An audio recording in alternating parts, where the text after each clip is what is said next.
Grabando, doctor. Gracias. Grabando. Muy buenas tardes. Los saluda Gino Yangali Iparraguirre, presidente de la octava Sala Laboral de Lima, Sala de la Oralidad, y presidente de la Comisión de Capacitación del Área Laboral y Seguridad Social de la Corte Superior de Justicia de Lima. Hoy estamos celebrando en la Corte de Lima un año de las audiencias virtuales públicas. Algo que ha sido comentado, algunos que felicitan, otros detractores, pero la justicia va avanzando de una u otra manera. Y esto siempre resulta importante, porque con mucha vocación de servicio y muchas ganas de hacer las cosas, es que se comienzan a hacer la situación. Acá hay una serie de diferencias o conceptos que se pueden no tener tan claros, ¿no? Porque algunos dicen de que estas audiencias son virtuales, otras dicen que son digitales y otras dicen que son electrónicas, ¿no? En consecuencia, según la Real Academia Española, dice que la virtualidad es la que está ubicado o tiene lugar en línea, generalmente a través del Internet. Es decir, una computadora como la que tengo yo al frente, y nos estamos conectando todos y cada uno de ustedes a través de una línea virtual que se llama Internet, ¿no? Por si acaso yo no soy ingeniero de sistemas, puedo estar cometiendo algunos errores respecto a los conceptos técnicos o científicos en esa situación, pero ahí van las ganas de querer hacer las cosas, ¿no? Entonces, en cambio dicen que lo digital vendría a ser el aparato que suministra los datos mediante dígitos o elementos finitos o discretos, como por ejemplo un teléfono digital. Y por otra parte, lo electrónico, ¿no? Que se dice que es el estudio y aplicación de comportamientos de los electrones en diversos medios, como el vacío, los gases, los semiconductores sometidos y la acción de campos eléctricos y magnéticos. Bueno, definitivamente nosotros estudiamos para ser abogados y todas estas técnicas y todos estos conceptos no nos son muy familiares para todos nosotros, pero tenemos que vivir con estos nuevos instrumentos, puesto de que ustedes ya saben, hemos tenido en el mundo una pandemia, no la hemos tenido, sino la seguimos teniendo, ¿no? Que ha provocado acá en el Perú más de 180,000 muertos, reconocido por el Estado, ¿correcto? Algunos dicen que es mucho más. Bueno, eso se los dejo a ustedes. Pero el Poder Judicial no se podía quedar con los brazos cruzados. Tenía que dar una respuesta a la sociedad. No se podía parar la administración de justicia. Y es así que el artículo 82 de la Ley Orgánica del Poder Judicial, voy a citar solamente 2 incisos, porque son 20 y tantos incisos de este artículo 82 de la Ley Orgánica, dicen que son funciones y atribuciones del Consejo Ejecutivo del Poder Judicial, ¿no? Las siguientes. El inciso 20, ¿no? Nos dice disponer y supervisar el desarrollo de los sistemas de informática que faciliten una eficiente función de gestión, el eficaz control de la conducta funcional y del trabajo jurisdiccional de todos los miembros del Poder Judicial, y la organización estadística judicial conforme a los presupuestos que le formule la Gerencia General. Y el inciso 26 de este artículo 82 de la Ley Orgánica del Poder Judicial dice que el Consejo Ejecutivo debe adoptar los acuerdos y demás medidas necesarias para que las dependencias del Poder Judicial funcionen con celeridad, ¿no? Economía procesal, eficiencia, y para que los magistrados y demás servidores del Poder Judicial se desempeñen con la mejor conducta funcional. En consecuencia, el Poder Judicial no se podía quedar con los brazos cruzados, de ningún modo, ¿no? En consecuencia, los tiempos en que estamos viviendo es una era de la digitalización. Esa historia de la civilización mundial ha atravesado pues por varias revoluciones industriales.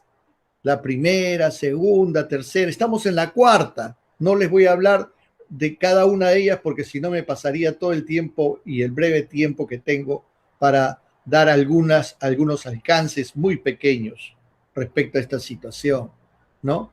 Pero ya dice que va a empezar la quinta revolución industrial, ¿no? Porque estamos viviendo un mundo muy acelerado, ¿no? Es un sistema de procedimientos digitales, de inteligencia artificial, una serie de cosas, y esto va con una vorágine, ¿no? Que nosotros ya realmente no sabemos a la vuelta de la esquina qué es lo que vamos a encontrar. Y hay que adecuarnos a todos estos cambios. Los cambios son duros, molestos, puesto de que nos sacan de nuestro confort y tenemos que lograr todos esos cambios. Pero, ¿qué significa digitalizar? La Real Academia de la Lengua Española nos dice que digitalizar es convertir o codificar en números, dígitos, datos o informaciones de carácter continuos como una imagen fotográfica, un documento o un libro. Eso es lo que dice la Real Academia Española. Yo considero que digitalizar es desmaterializar. Las computadoras u ordenadores son los medios en los que se realizan estas conversiones. Los correos electrónicos, las redes sociales, las aplicaciones que utilizamos en nuestros celulares, las páginas web, etcétera. Todos estos son procesos digitales que se han hecho parte ya de nuestra vida. Yo creo que ya nadie puede dejar de vivir sin un teléfono celular, sin tener internet, ¿no? Si es que uno quiere desarrollarse normalmente dentro de una sociedad. Pero además digitalizar significa implementar. ¿Implementar qué cosa? Herramientas tecnológicas que nos ayuden a optimizar el rendimiento en general en todo aquello que se le utilice. El fin es disponer los datos e información en tiempo real, interactuar y mantener una comunicación fluida e importante para ser competitivo. En Latinoamérica y en el mundo ya hay el abogado, por ejemplo, el abogado Ross, ¿no? O el abogado Walter, que ya están asumiendo consultas, y hay abogados que ya tienen están sintiendo la competencia de esta robotización, ¿no? Y están diciendo, señores, yo he estudiado tantos años y yo tengo licencia para la defensa, ¿no? Y en cambio el robot no ha estudiado nada, pero sí, pero el robot tiene una cualidad. Uno de ellos, el Walter, dice que tiene la capacidad para leer 200 millones de páginas en una noche. Un abogado lo podrá hacer.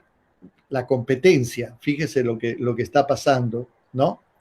En Latinoamérica, por ejemplo, también ya hay varios ideas por ejemplo, en España, el CENDOG, ¿no? Que algoritmos, inteligencia artificial, robotización, etcétera, ya está dando información a los magistrados de jurisprudencia, doctrina y sentencias para la aplicación a sus casos. Ya absuelve consultas en España, ¿no? En Latinoamérica igual.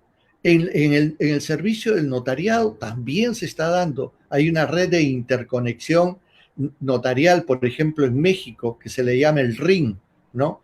Es un sistema informático que reconoce una matriz electrónica sin descartar el soporte de papel, y también se asiste a 3 nubes y una bóveda digital. Todas estas informaciones, señores, que podríamos estar hablando y hablando de todas estas cosas, no ha quedado ahí nomás en el vacío.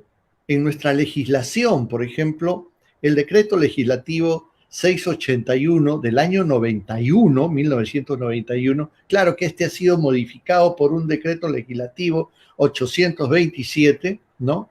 Que amplía el ámbito de la 681, ya amplía todo el sector público, ¿no? Regula las tecnologías avanzadas en materia de archivos e información, haciendo uso de procedimientos informáticos en computadoras. Y esto ha recogido una infinidad de conceptos nuevos, como los TIC, ¿no? Que es la tecnología de la información de la comunicación, ¿no? Conceptos de, por ejemplo, que ahora ya tenemos nosotros también el Documento Nacional de Identidad Electrónico, ¿no? Y así sucesivamente tenemos una serie de normas que ya están recogiendo todo este avance mundial, toda esta megatendencia mundial aquí en el Perú. Y el Poder Judicial no se podía quedar atrás, definitivamente. Aunque nosotros en la octava sala y en las otras salas de provincias, ¿no? Se dieron las audiencias virtuales con mucha mayor anticipación, pero el Consejo Ejecutivo del Poder Judicial saca a luz una resolución administrativa, la 173/2020 del Consejo Ejecutivo, que se llama Protocolo Temporal para las Audiencias Judiciales Virtuales durante el periodo de emergencia sanitaria. Y nos habla de una serie de conceptos nuevos, ¿no? Pero lo importante acá, que el objeto de este protocolo es que nosotros tengamos una guía para la realización de las audiencias judiciales en el entorno virtual mediante el uso de herramientas tecnológicas, y con ello asegurar la continuidad de los procesos judiciales, respetando las medidas de distanciamiento social decretadas con motivo de las emergencias que usted ya sabe que nos ha traído el COVID-19, ¿no? Y este protocolo es aplicable a todo, a nivel nacional, y a todas las especialidades. Claro que en cada caso habría que adecuarlas, eso es cierto, ¿no? Pero eso es importante. Y nos trae este protocolo unos ciertos principios, como por ejemplo la dirección de la audiencia virtual, ¿no? Que está a cargo del presidente de la sala o del juez. El principio de buena fe y lealtad procesal que deben de tener las partes, no porque estamos ya en un distanciamiento virtual, pero juntos en la virtualidad, ¿no? Vamos a perder los principios de todo proceso, ¿no? La utilización de los buenos recursos, pero también acá nos trae una novedad. Por ejemplo, yo en este momento estoy gastando la luz de mi casa. Yo estoy hablando desde acá. Estoy gastando un equipo electrónico mío, ¿no? Y así, efectivamente, se ha trasladado de repente a algo que se decía como gastos operativos, que no son tan gastos, porque los gastos operativos resultan de otra forma ser remuneraciones, ¿no? Bueno, y también toda esta virtualidad nos conlleva a tener una comunicación eficaz y una colaboración. Eso es el principio de colaboración procesal. Eso no se puede perder. Otra de las cosas también que se dice, con esto de la virtualidad se pierde inmediación. Sí, pues esto, ¿cómo que se pierde la inmediación? Por ejemplo, hace una semana hemos tenido en la audiencia, que aquí está presente mi colegiado, ¿no? Con una señora que está en Chile. Ayer creo que con un señor que estaba en Buenos Aires, ¿no? Yo creo que todas estas cosas han llegado para no irse y vamos a tener que ya adecuarnos a estos tipos de audiencias. Imagínense que yo diga, no, tiene que ser presencial, porque esto es temporal, según dice este protocolo. En consecuencia, termina la pandemia y regresamos todo a la presencial. Yo creo que sería un gran error. Creo que sería un gran error, porque, por ejemplo, esta señora tenía que haber pagado sus pasajes desde Santiago de Chile a Lima para estar presente. O ese señor que ayer estuvo en Buenos Aires tendría que venir a la ciudad de Lima para estar frente a nosotros, ¿no? Si es que quiere participar en la audiencia. Entonces eso ya es imposible. Y además existen hasta ciertas comodidades, ¿no? El abogado que llega con su auto y quiere poner, no encuentra su estacionamiento. Ahora los abogados muy cómodamente de sus casas o de sus estudios o donde él quiera. Hoy día hemos tenido un abogado que estaba en mangas de camisa y le dije, oiga, señor, póngase su saco. Y me dijo, señor, estoy en Iquitos, he sufrido una lluvia exorbitante y me ha mojado todo el terno y a las 3 de la tarde lo recojo. ¿No? Entonces, definitivamente todas esas anécdotas hay. Otro que encuentro a un abogado con su chalina. ¿Dónde estás? Estoy, doctor, en Puno.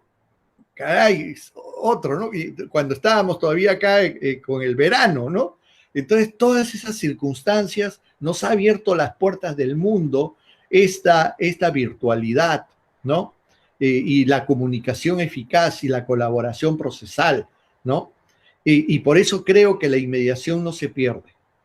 Y soy ferviente creyente de que eso no se va a ver.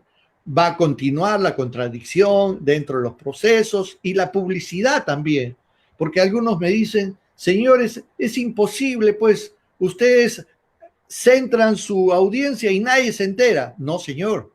Por lo menos en la octava sala laboral tenemos nuestra página del Facebook y ustedes pueden encontrar en vivo y en directo, en el mismo instante donde estamos realizando las audiencias, se está publicitando la audiencia en la página del Facebook de la octava sala laboral. Es pública. Y es más, nos hacen los comentarios, nos hacen una serie de críticas constructivas, definitivamente, y eso es bueno, que el público se entere.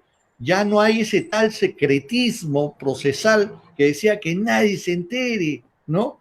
Eso ya pasó de moda, ¿no? En consecuencia, la publicidad sí se puede dar, definitivamente, ¿no? Yo sé que algunos órganos jurisdiccionales todavía no tienen la experiencia o de repente no tienen las facilidades por parte del Poder Judicial para que se le otorgue todas estas facilidades, ¿no? Y se vienen dando pues también una serie de principios. Acaba de entrar el doctor César Landa, a quien saludo con mucho respeto y cariño, al doctor Landa. Presidente. Mucho agradecimiento. Déjeme terminar unas cositas nada más para poder concluir la idea, doctor. Le voy a ceder inmediatamente el micro. Muchísimas gracias. ¿No? Entonces, vean ustedes que sí se aplican todos estos principios y que no se han perdido en esta nueva forma de administración de justicia, ¿no? ¿Y qué se necesita? Pues bien fácil, ¿no? Se necesita una computadora, la línea de internet y mucha vocación de servicio, ¿no? Y el protocolo que les estoy recomendando que lo lean, ¿no? Ahí lo pone muy técnicamente cuáles son los equipos, qué valor tiene que tener el micro, el video, la videocámara, etcétera, ¿no? Eso es importante que ustedes estén siempre atentos a toda esta virtualidad, ¿no? Finalmente, la octava sala eh, fue una de las, fue la primera sala a nivel Lima que inició los juicios virtuales, ¿no? Sé que en provincia sí, las cortes digo, la capital, no, las otras cortes fueron muchas que se iniciaron antes que la octava sala y con mucho éxito también. Creo que ha sido una salida de emergencia y que creo que se va a quedar por mucho tiempo en nuestra organización judicial, ¿no? Estas audiencias virtuales, ¿no? Y hemos recibido muchos reconocimientos de instituciones a nivel nacional, ¿no? Y estamos bastante satisfechos. Creo que el éxito también no solamente es de estos instrumentos, también el éxito es de la parte humana, de los magistrados que tienen mucha vocación de servicio, un gran grupo del personal, de relatoría, secretaría, personal jurisdiccional, administrativo, que quieren dar respuesta inmediata. Hemos llegado con la virtualidad, hemos llegado a la carga cero. Es decir, no tenemos pendientes de señalamiento de vista y una vez que llega el expediente a los 15 días ya usted ya tiene su audiencia y ese mismo día de la audiencia usted se lleva su sentencia bajo el brazo o por lo menos el fallo, ¿no? Y en el peor de los casos 5 días más si es un caso complejo, ya usted ya tiene su sentencia, pero ya está, ¿no? Resuelto su asunto, ¿no? Que eso es una gran satisfacción que creo que la llevamos todos nosotros en la Corte Superior de Justicia de Lima. Esto es el gran éxito que creo que queremos compartirlos con todos los amigos de la octava sala laboral de Lima, ¿no? Y es así lo que quería transmitirle antes de dar pase a nuestro invitado el día de hoy, ¿no? Se trata de un abogado de mucho prestigio, que es abogado de la Pontificia Universidad Católica del Perú, doctor en Derecho por la Universidad de Alcalá, de Henares, de España, magíster en Derecho de la Pontificia Católica del Perú, investigador postdoctoral de la Universidad de Bayreuth y el Max Planck Institute para Derecho Público e Internacional de Heidelberg, Alemania. Profesor principal de Derecho Constitucional de la Pontificia Universidad Católica del Perú desde 1989 y en la Universidad Nacional Mayor de San Marcos desde 1993 a la fecha. Miembro de la Comisión de Estudios de las Bases de la Reforma Constitucional 2001 y del Comité Jurídico de la Comisión de Constitución del Congreso de la República para la Reforma Constitucional 2002-2003. Expresidente y magistrado del Tribunal Constitucional del Perú. Ha sido juez ad hoc de la Corte Interamericana de Derechos Humanos y viceministro de Estado en el Despacho de Justicia.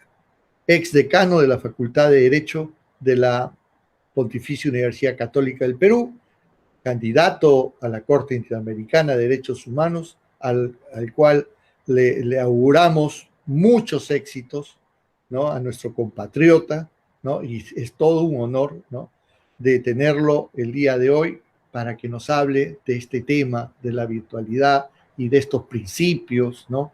De que, a ver, que nos analice y nos enseñe, puesto de que muchos de nosotros lo citamos en nuestras sentencias a nuestro amigo y maestro, el doctor César Landa Arroyo, a quien recibimos con mucho orgullo y muy grato de recibirlo. Doctor, tiene usted el uso de la palabra para iniciar su disertación magistral.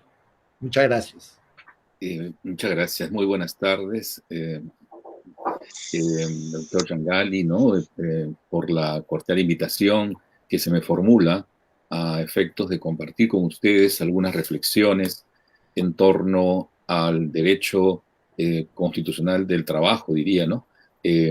en este marco del aniversario, la octava sala, y que además creo que en el contexto nacional del bicentenario de nuestra independencia, sin perjuicio de la coyuntura que vivimos, pone evidencia, ¿no?, que el tema social y en particular laboral es un tema de profunda, digamos, raigambre, ¿no? Tanto por su materialización progresiva como también por los fundamentos del origen propio del Estado constitucional, ¿no? Porque, si me permiten, la Constitución en su artículo 138 señala que la potestad de administrar justicia emana del pueblo, ¿no?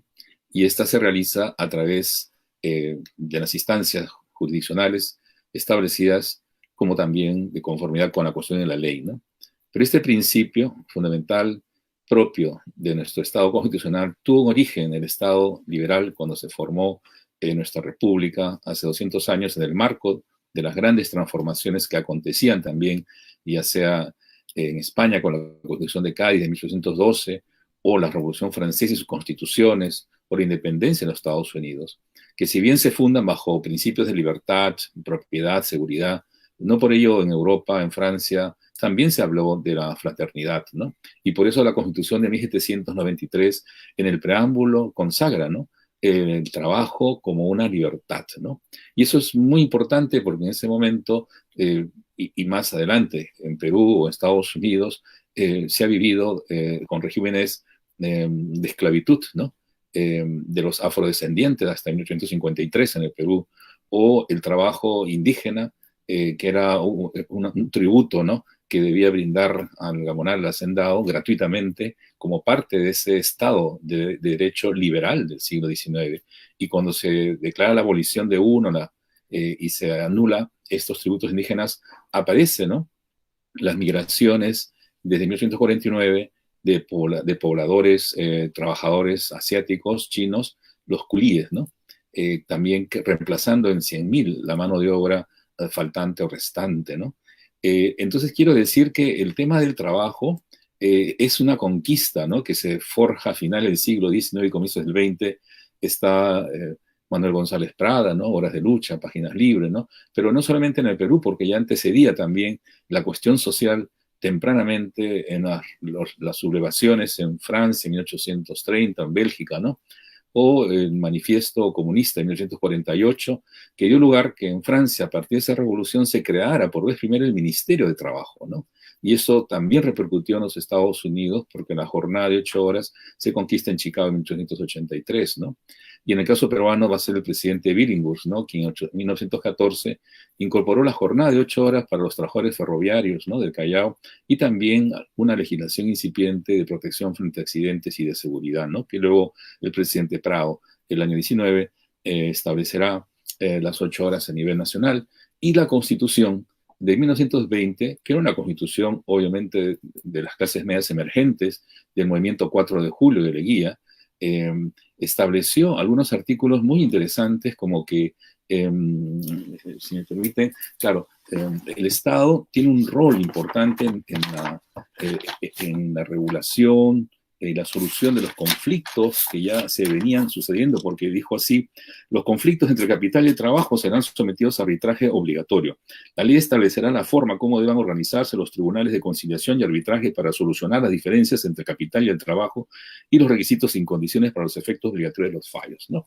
Ese antecedente histórico lo pongo como telón de fondo para comentar cómo es que el Estado empieza ya a asumir una cuota de responsabilidad en la vía autónoma de las negociaciones o los conflictos y las resoluciones arbitrales, bajo la, digamos, tutela, ¿no?, de la conciliación del Estado, pero luego empieza progresivamente a asumirse que esta tarea ya no es solamente de carácter autónoma, sino también administrativa. El Ministerio de Trabajo y Asuntos Indígenas se creó en 1947, ¿no?, sino que empieza también progresivamente, en base a la nueva legislación de los años 50 o 60, ¿no?, en adelante, y con la modernización, a judicializarse progresivamente, ¿no?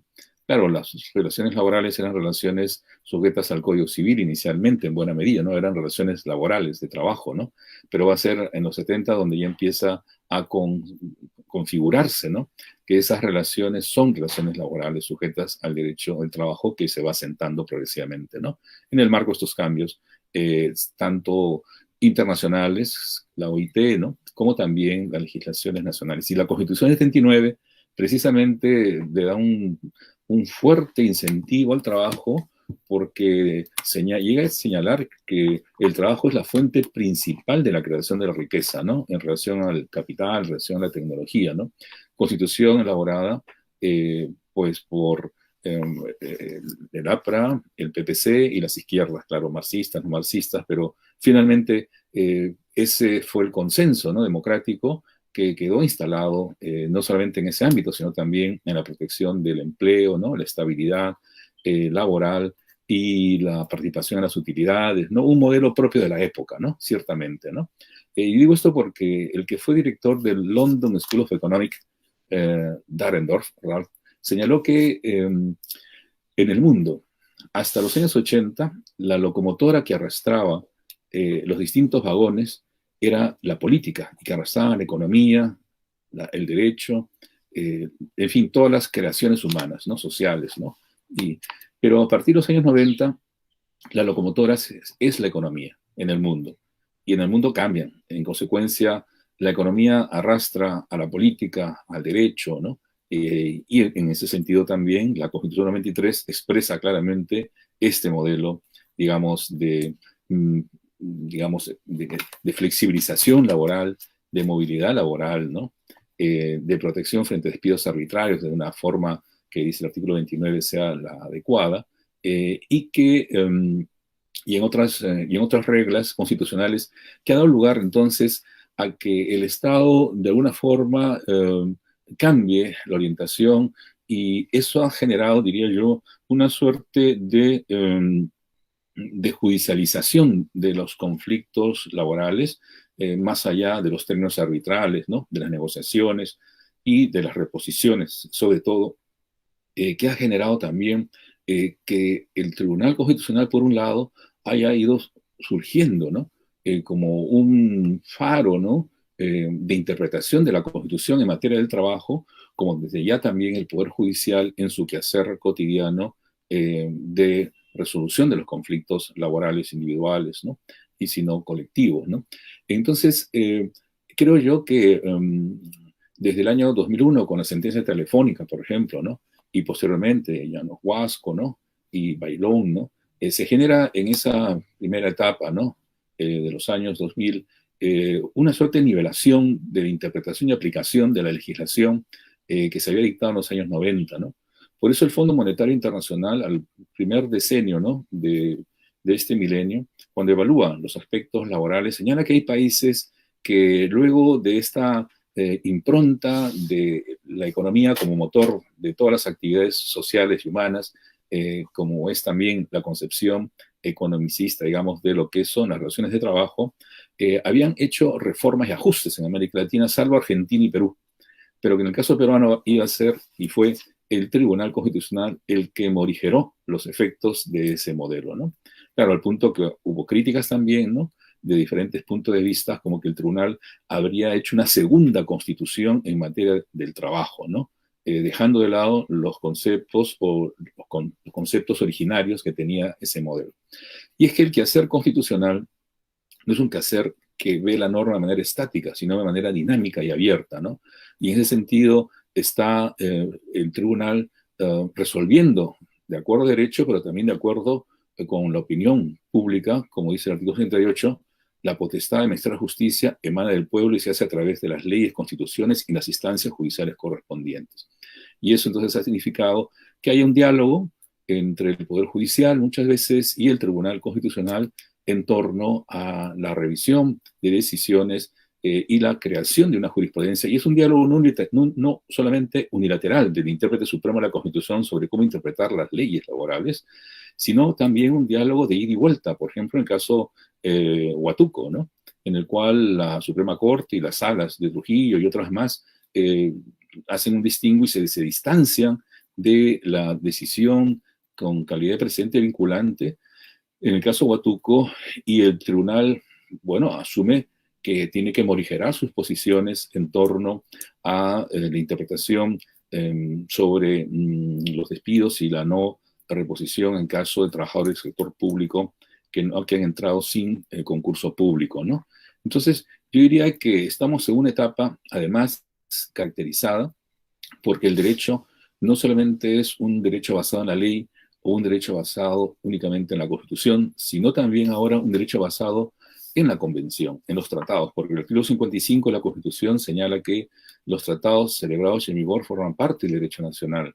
Y en última instancia, la cuarta disposición final y transitoria dispone que los derechos y libertades se interpretan de conformidad con la Declaración Universal de los Derechos del Hombre y los demás tratados del que el Perú es parte, ¿no?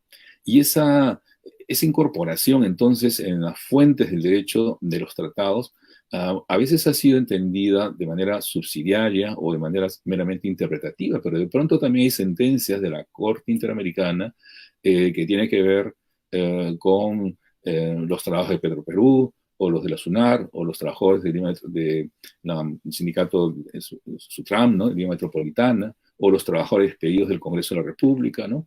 O de pronto también casos individuales que han ido como Lagos del Campo, del año 2017, donde van configurando nuestro derecho también del trabajo en función del artículo 26 de la Convención Americana de Derechos Humanos sobre Derechos Económicos y Sociales, o también el protocolo facultativo de San Salvador, ¿no? Que también tiene normas que regulan. Entonces, creo yo que es una etapa muy virtuosa, ¿no? Porque el derecho al trabajo entonces no está sujeto únicamente al decreto legislativo 728 reglamento, sino a las interpretaciones que de ella puede haber hecho desde ya y ha hecho el Tribunal Constitucional, o también a las interpretaciones que realiza, ¿no? La Corte Interamericana, y no únicamente cual res interpretata para que un caso concreto se resuelva así, sino que también hay una res judicata, perdón, ¿no? En la cual se resuelve y se condena al Estado, se dispone, sino también una res interpretata, ¿no? Se está interpretando cómo hay que entender el derecho del trabajo en un caso determinado en el marco de la Convención. Y entonces aquí hay un diálogo interesante que se presenta, ¿no? Desde hace poco tiempo en nuestro sistema judicial ordinario, especializado, ¿no? Constitucional, sobre cómo incorporar los tratados y las decisiones que hay. Y esos son dilemas que acontecen también en Europa, ¿no? Sobre si hay un diálogo, si es un diálogo vertical o es un diálogo de ida y vuelta, ¿no? Claro, uno podría decir, claro, de acuerdo al Convenio de Viena, los estados no pueden oponer su derecho interno a las obligaciones que derivan de los tratados y de las interpretaciones de los órganos autorizados que hacen de ella, ¿no? Pero esa visión, digamos, monista, ¿no? Como dirá Hans Kelsen, entender el derecho en una relación de jerarquía con las transformaciones constitucionales después de la Segunda Guerra Mundial, surgen nuevas tesis como la de Charles Rousseau, en la cual lo que se busca es más bien una teoría de la integración del derecho internacional y el derecho nacional en una clave no jerárquica, sino en una clave de este diálogo que en la doctrina se conoce como el cross-fertilization, ¿no? Una mutua fertilización, alimentación, ¿no? En torno a resolución de casos donde incluso más que la jerarquía por un criterio de autoridad, ¿no? Que pueda realizar una sentencia a la Corte, ¿no? En su res interpretato, judicata, es también lo que más favorezca a la persona, ¿no? Y a lo mejor puede ser la decisión nacional la que mejor proteja los derechos de la persona y no necesariamente de la internacional, ¿no? En ese sentido, yo creo que la posición del juez también es muy importante frente a estos desafíos, porque clásicamente en el Estado liberal, pues estaba esa imagen que dice el profesor Obst, ¿no? De Bélgica, la imagen del juez Júpiter. Júpiter era el dios de los dioses, ¿no? El padre de todos los dioses, donde la palabra del juez era simplemente indiscutible, ¿no? Respetada, obviamente, por una legitimidad propia desde entonces del valor de la ley y de la palabra de la ley que dictaba en última instancia el juez, ¿no? Y son las imágenes pues muy tradicionales, ¿no? Del buen juez, ¿no? Que resolvía ella, ¿no? Pero como el Estado ha transitado de un Estado liberal, ¿no? Y para unos oligárquico, para otros, ¿no? Hacia un modelo, un Estado de bienestar, un Estado social en los años 20, con la conflictividad social que ya mencionaba, ¿no? y que además es conocida, ¿no? El juez también adopta una nueva postura, ¿no? Y es un juez, digamos, que representa a este dios Hércules, ¿no? Que tiene las espaldas cargando el mundo con todo el peso de la justicia, atribulado, ¿no? A veces de incomprensiones de las partes, el juez que, como esa imagen, ¿no? Que no termina de administrar justicia, llevándose los expedientes a su casa los fines de semana para seguir despachando, ¿no? Ese juez que a veces es incomprendido, ¿no? También, esa imagen de juez es también una realidad existente, ¿no? Del siglo XX en este modelo de Estado de bienestar, que con su transformación hacia un Estado constitucional, después de la Segunda Guerra Mundial, o en nuestro caso posteriormente, ¿no? A la transición democrática de los años 80 y en adelante, el profesor Hobbes habla de un nuevo juez, ¿no? En este mundo globalizado, que es el juez Hermes. Hermes es un semidios, es el que lleva las cartas, ¿no? El comunicador. ¿Y qué se busca de ese juez? Más aún diría yo en el caso de un juez laboral, un juez pacificador de los conflictos, como disponía nuestra Constitución desde 1920, hace 100 años, ¿no? Un juez que busca racionalizar el conflicto, porque no es que por ser trabajador va a tener la razón, ni tampoco siempre la austeridad va a ser la norma que va a nivel público-privado definir los derechos de un trabajo, del trabajador, ¿no? Es un juez que busca también no solamente pacificar, racionalizar, sino ordenar, ¿no? Y en el orden, en la seguridad jurídica de cuáles son los derechos y cuáles son las potestades, sea del trabajador, del empleador, sea privado o público, creo que hay una garantía de predictibilidad. Y ese es entonces, diría yo, el desafío que en el bicentenario, ¿no? Se plantea para la judicatura en materia laboral, que precisamente ha acumulado una serie de conflictos, más aún en esa etapa de pandemia, por las disposiciones de emergencia que han tenido que dictarse, ¿no? Pero que también, incluso limitándose derechos, esa limitación tiene límites, ¿no? Que es lo que se conoce como la doctrina del Schranken, ¿no? En Alemania, ¿no? Se pueden limitar los derechos definitivamente, pero la limitación, a su vez, tiene que estar limitada y existe digamos, fórmulas de cómo llevar a cabo esas limitaciones de la forma más objetiva, más razonable, más proporcional y menos gravosa, ¿no? Que es un test de razonabilidad y proporcionalidad que la jurisprudencia, no solamente constitucional, viene utilizando, sino también en distintas áreas del derecho, incluso en los procedimientos administrativos, ¿no?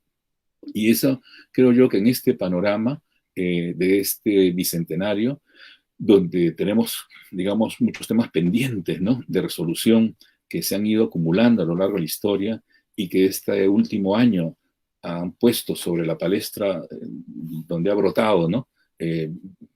Con todas sus dimensiones, 2.200.000 personas han perdido el empleo el año pasado, tan solamente, ¿no?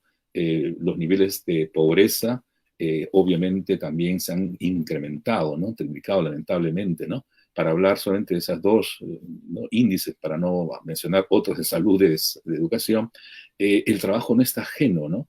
A esta problemática de quien debe mantener su empleo para poder cubrir las necesidades básicas y un trabajo, además, que pueda ser pues, un trabajo productivo, un trabajo digno, un trabajo, digamos, con derechos, ¿no? ¿no? Y remunerativos también, y que la lógica más bien de la flexibilidad laboral, ¿no? Y la precarización del empleo y el despido, ¿no? Creo que requiere una nivelación como en línea de principio el tribunal ha venido desarrollando, y hoy también en muchos países, ¿no? Se viene procurando, incluso desde el Fondo Monetario Internacional, el grupo de Davos, ¿no? Y otros, el elemento de solidaridad, de bienestar, sea en el ámbito tributario, sea en el ámbito ambiental, porque creo que unas relaciones laborales armónicas en la medida de las circunstancias, por lo menos racionalizadas, pactadas, es la mejor garantía, ¿no? De que pueda continuar y reabrirse, ¿no? Las inversiones en un clima de paz, ¿no? Un clima de fomento, de producción. Y creo que el quehacer no solamente es de las partes, sino también del quehacer del Estado, pero también no solamente el Ejecutivo, sino también del Poder Judicial, ¿no? Por eso, estimado presidente, estimados asistentes, ¿no? Creo yo que en buena medida el Poder Judicial tiene una función, digamos, no solamente pacificadora, como decía, sino también una función nomofiláctica, ¿no? es decir, de poder depurar interpretaciones que pudieran haberse venido dando no conforme con los estándares que vienen surgiendo en el ámbito, por ejemplo, constitucional o interamericano, ¿no? Y que no porque venga del tribunal o de la corte sea la palabra final, porque hay un diálogo, como decía, pero entonces eso requiere argumentación, motivación, ¿no? Y eso supone entonces un compromiso mayor, ¿no? Más aún, como mencionaba, presidente, ¿no? Este tema de la digitalización, ¿no? Que también genera en el ámbito laboral el teletrabajo, ¿no? O las fórmulas que no son laborales de aplicaciones para tener servicios, ¿no? De taxi, servicios de transporte de alimentos u otros mecanismos de uso de aplicaciones, ¿no? Claro, eso significa que de pronto hay relaciones laborales, pero que no están en una fórmula actualizada de acuerdo a los nuevos desafíos de la tecnología, ¿no? Sino que más bien la tecnología pareciera estar encubriendo esas relaciones y por eso hay debates también en el derecho comparado sobre este nuevo proletariado digital, ¿no? Si antes había un proletariado de fábricas, de obreros, ¿no? Pues ahora se habla de un proletariado digitalizado, ¿no? Porque en tanto trabajas a través del Internet, en consecuencia ya no hay todos los derechos o no hay derechos, ¿no? Propios de un trabajo. Entonces, esos dilemas, creo yo que un gabinete, ¿no?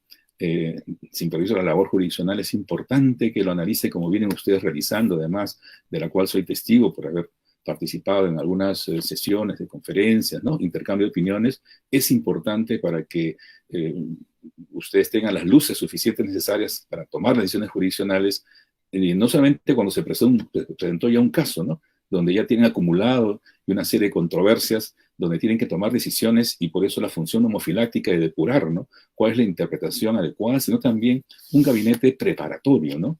Que antes que se, digamos, no esperar, ¿no? La situación ya concreta, sino también un gabinete de estudio de situaciones que se vienen dando y se ve que va a llegar a una suerte de judicialización que ayudaría mucho entonces a que tenga un sustento técnico, un sustento normativo, un sustento jurídico, jurisprudencial suficiente para poder cumplir esta labor y que no sea que los expedientes lo ganen, sino más bien ustedes tomen el liderazgo, ¿no?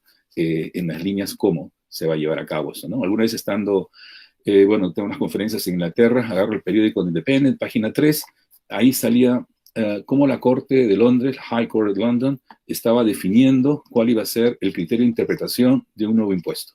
Claro, es un sistema del derecho común, common law, donde el derecho surge también de la jurisprudencia.